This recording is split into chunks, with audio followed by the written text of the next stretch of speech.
Bom dia pessoal, dando sequência aqui a nossa série de vídeos Sprint Final AB42. Seguimos aqui para a nossa dica de número 9.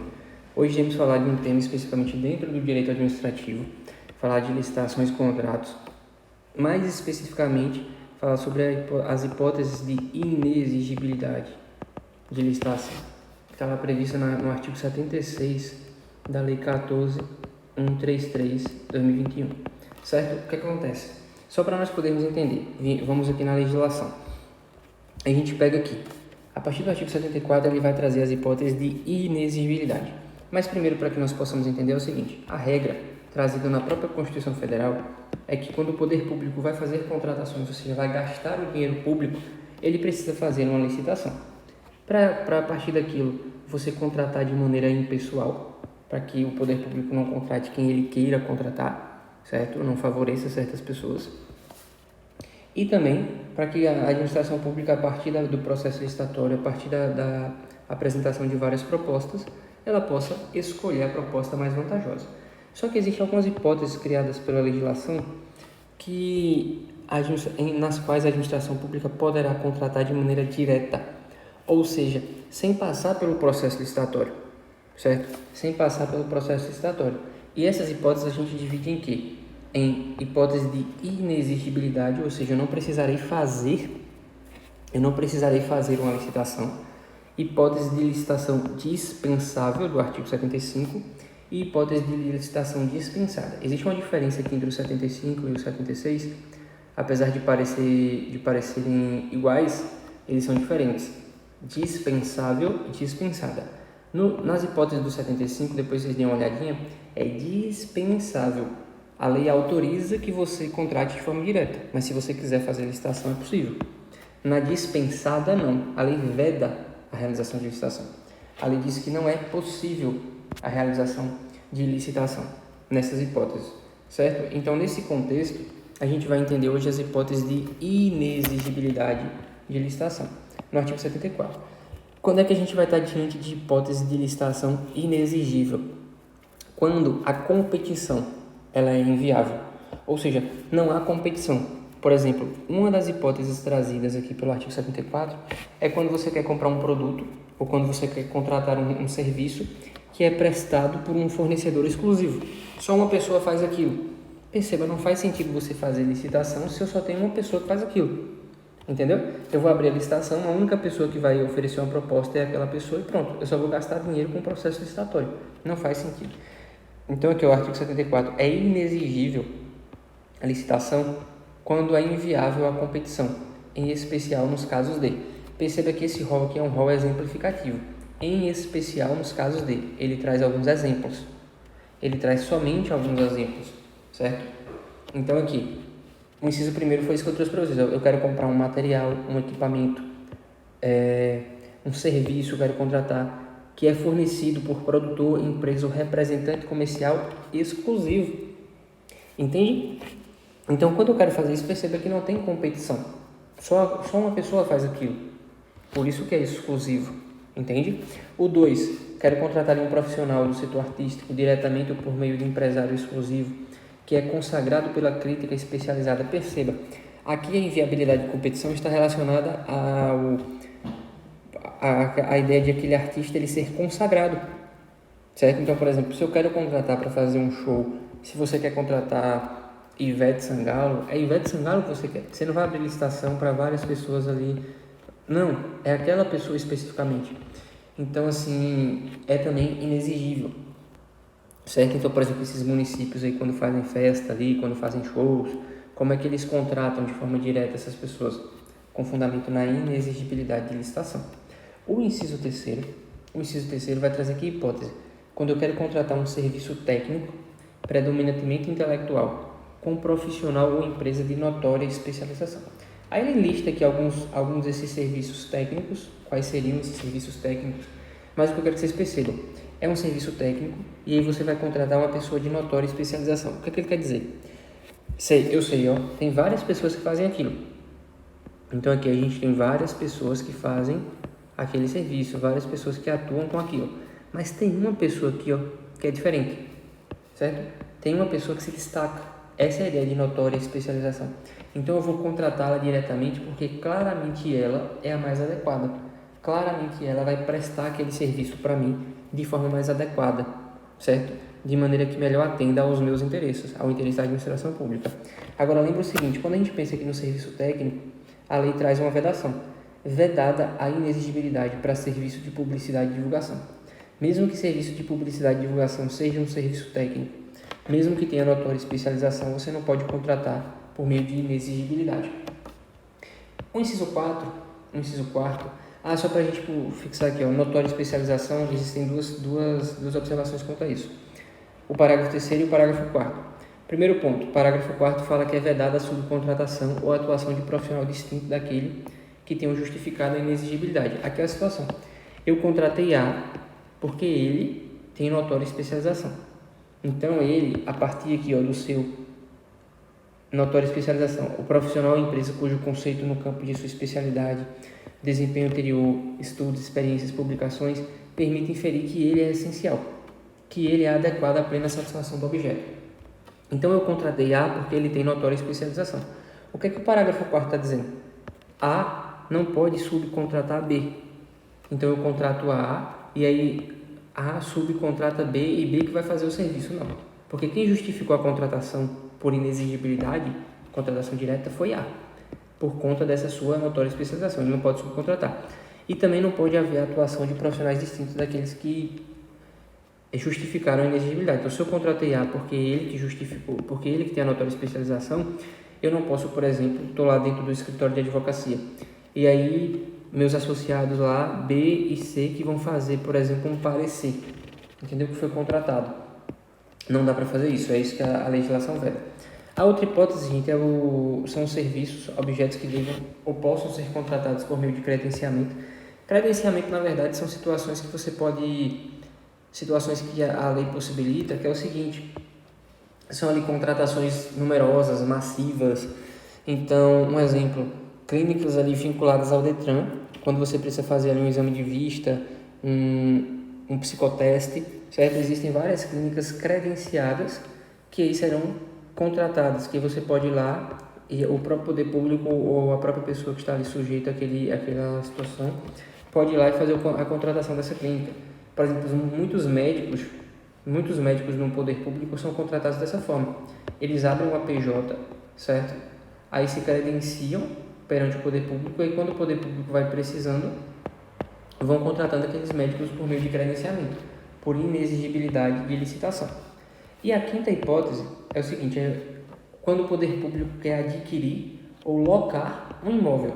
Ah, mas qualquer imóvel? Não. Adquirir ou locar um imóvel, mas só que esse imóvel é o seguinte, as características daquele imóvel de instalação, ou seja, as instalações internas daquele imóvel e a localização tornem necessária a sua escolha.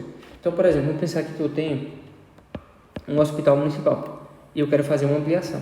Aí aqui do lado eu tenho um prédio do Correio, aqui do lado eu tenho um outro prédio público, mas que está sendo utilizado para prestar uma atividade específica. Aqui eu tenho a rua, aqui eu tenho a rua. E aqui eu tenho um imóvel privado.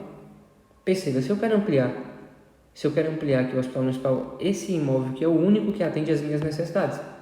Então a escolha desse imóvel é necessária. Então eu vou locar ou comprar esse imóvel por inexigibilidade de licitação. Perceba, não é inviável a competição. Como é que eu vou abrir uma licitação sendo que o único que vai me servir é esse aqui? Aí várias pessoas vão me oferecer lá vários imóveis dentro de uma licitação, mas o único que me serve é esse. Entendeu? Eu já sei que o único que me serve é esse. Então não há razão para que a gente abra um processo licitatório, que vai gastar dinheiro, vai gastar tempo e no final não vai gerar nenhum resultado útil, porque o único imóvel que é útil é esse aqui. Lembrando no parágrafo 5º, gente, alguns requisitos para que a gente possa adquirir ou locar esse imóvel por inexigibilidade de licitação. Primeiro, tem que ter uma avaliação prévia, tem que ver o estado de conservação do bem, tem que analisar os custos de adaptação, tem que analisar o prazo de amortização, porque, por exemplo, custo de adaptação. Às vezes, quando você faz aqui um orçamento, você fazer essa ampliação do hospital municipal dessa forma aqui, sai mais caro do que você pegar um imóvel, por exemplo, maior, que o poder público tem lá vago, e construir um hospital novo. Então, assim, pensando nesse contexto, é melhor você construir um hospital novo, que você vai gastar menos, do que pegar um hospital já antigo e fazer a ampliação desse hospital, que você vai gastar mais, certo? Além disso, você tem que certificar a inexistência de imóveis públicos vagos e disponíveis que atendam ao objeto. Por isso que eu dei o exemplo falando que os imóveis aqui do lado são imóveis públicos, mas que já estavam sendo utilizados. Porque se houver um imóvel público vago que atenda ao interesse da administração pública, ela vai ter que utilizá-lo. Entendeu? Eu só vou comprar um imóvel privado se não tem um imóvel público que atende aquilo. E apresentar as justificativas que demonstrem a singularidade do imóvel, que demonstrem que aquele imóvel é o necessário, e demonstrar as vantagens do aluguel ou da aquisição daquele imóvel específico. Então, nesse contexto aqui, eu tenho que mostrar, justificar o porquê que esse imóvel, de fato, ele é necessário, certo? A singularidade dele e as vantagens para a administração pública. Então, gente, basicamente são essas 5 hipóteses aqui de inexigibilidade. Só para fins de fixação, agora nós iremos fazer 2 questões aplicadas pela FGV na UAB, uma aqui no ano de 2023, a outra no ano de 2024, inclusive no último exame. Vamos para a primeira aqui. O município Ômega, ele pretende alugar um imóvel de propriedade de João, pois suas características de instalação e de localização tornam necessária sua escolha. Perceba, como a gente acabou de ler a legislação, fica muito claro para onde ele já está indo aqui, porque eles tendem a copiar a legislação, por isso que eu sempre falo que é muito importante a leitura da legislação. É um prédio de 3 andares, situado ao lado do Hospital Municipal, que após as necessárias adaptações e investimentos poderá sediar a Secretaria Municipal de Saúde, cuja sede atual não mais comporta todos os seus setores. Desta forma, o município instaurou um processo administrativo no bojo do qual já houve a certificação aos requisitos, certificação de inexistência de imóveis públicos vagos e disponíveis que atendem ao objeto pretendido, juntadas as informações com as justificativas que demonstram a singularidade do imóvel a ser locado e que evidenciem a vantagem para ela, que nós acabamos de ver. Certificação de inexistência de imóvel público vago, justificativa que demonstre a singularidade do imóvel. Está vendo como a FGV ela vai copiando isso? João, que tem interesse em alugar seu imóvel, foi procurado por agentes públicos da Secretaria Municipal de Saúde para assinar o contrato, que será firmado expressamente sob o regime jurídico da nova Lei de Licitações, que é a Lei 14.133, que nós estamos vendo agora, certo? Mediante dispensa de licitação, com valor compatível ali ao preço de mercado. Na qualidade de advogado de João, você lhe informou que então João procurou você, querendo entender como é que essa locação vai ser feita. Letra A. Pode ser assinado com fundamento na dispensa? Não é dispensa, é inexigibilidade. Nós vimos essa diferença aqui, A gente tem contratação direta. Inexigibilidade é uma coisa, dispensa é uma outra coisa. São duas hipóteses diferentes, então não é dispensa.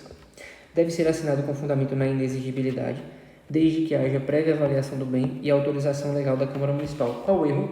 Não precisa de autorização legal da Câmara. Para vocês não confundirem, para o poder público comprar um imóvel ou alugar um imóvel, ele vai fazer licitação, ou se for um imóvel nesse contexto, ele vai contratar de forma direta. Mas não precisa de autorização legislativa. Agora, se ele vai vender um imóvel, se ele vai dispor de um imóvel público e ele vai vender, vai alienar, em regra você precisa de autorização legislativa. Quem quiser aprofundar isso aqui depois, pode dar uma olhadinha no artigo 76 da legislação, da 14.133. Mas para alugar, no caso aqui, não precisa de autorização. Pode ser assinado com fundamento na dispensa, já vimos que não é caso de dispensa. E a letra D, que vai ter que ser nossa resposta, porque nós já eliminamos as outras, deve ser assinado,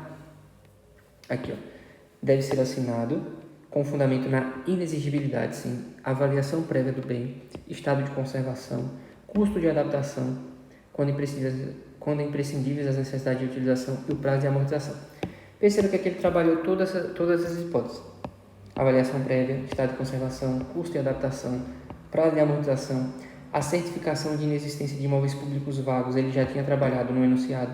A justificativa de singularidade do imóvel, ele também já tinha trabalhado no enunciado. Portanto, a nossa resposta aqui, diante de todo o contexto que analisamos, é a letra D. Passamos à próxima. O município Delta procurou o escritório Alfa com a intenção de contratá-lo para prestar serviços especializados de consultoria e autoria financeira. Então, serviço especializado, predominantemente técnico, diante da notória especialização. Veja, Como nós vimos a teoria antes, você já liga que isso aqui é o quê? A inexigibilidade. Está lá no artigo 74, essa hipótese, inciso 3º, da 14133, certo? Quando a gente analisa, na reunião entre os representantes do escritório do município, o procurador do município consignou o quê? Para formalizar o mencionado negócio jurídico, pretende formalizar uma contratação direta. Lembra? Contratação direta é um gênero que a gente pode ter aqui inexigibilidade ou as hipóteses de dispensa. Lembrando que dispensa pode ser dispensável ou dispensada, que são situações diferentes. Dispensável no 75, dispensada no 76, certo? Então, a partir desse contexto, ele quer fazer uma contratação desse escritório de advocacia, certo? Para um serviço especializado, predominantemente técnico, diante da notória especialização desse escritório. E ele quer fazer uma contratação direta. Qual a justificativa aqui? A partir desse contexto, assinar a afirmativa correta. A licitação não é exigível, de fato, como nós já vimos no artigo 74, inciso 3º. Devendo o que é notória especialização? A sociedade empresária cujo conceito decorrente de estudos, desempenho anterior, publicações, organização, equipe técnica ou outros requisitos relacionados às suas atividades permita inferir que seu trabalho é essencial e reconhecidamente adequado. Exatamente, gente. Quando vocês vão lá no artigo 74, parágrafo 3º da lei, ele vai trazer justamente esse conceito. Então a letra A está certa. Agora só vamos entender por que as outras não estão corretas. A letra B diz que a licitação, a modalidade de concurso é necessária. Não. Se a licitação é inexigível, se é uma contratação direta, é justamente aquilo que nós conversamos. Se a contratação é direta, quer dizer que justamente a licitação ela não será necessária. Certo? Eu não preciso fazer uma licitação. Então, vocês não precisam, porque realmente, concurso é uma modalidade de licitação. Só que não se aplica nesse caso, porque nesse caso a licitação não é necessária. Vocês nem precisariam saber o que é o concurso, que modalidade significa o concurso ou para que serve. Vocês só precisariam saber que nesse caso aqui não há necessidade. Da mesma forma que a licitação na modalidade diálogo competitivo é necessária. Não, porque de fato, diálogo competitivo também é outra modalidade de licitação. E aqui já aproveitando a deixa, além dessas hipóteses de contratação direta, para vocês entenderem também os tipos de licitação. As modalidades de licitação é interessante para a prova, porque sempre aparece. Mas aqui, diálogo competitivo é necessário? Não, porque como não há necessidade de licitação, não há necessidade de realizar.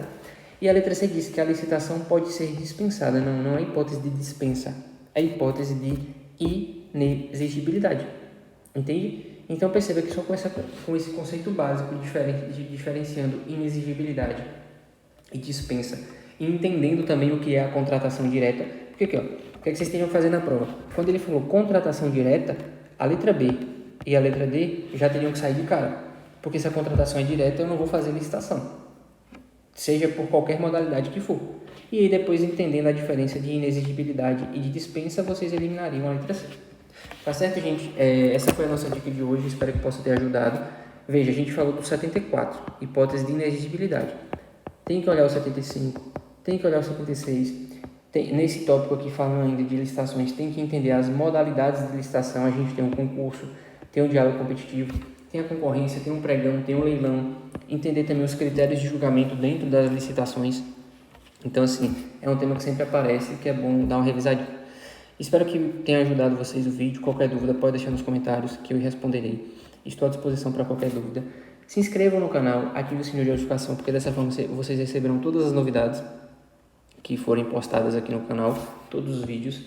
E é isso, gente. Espero ter ajudado de alguma forma e qualquer dúvida estou por aqui. Um grande abraço a todos. Tchau, tchau.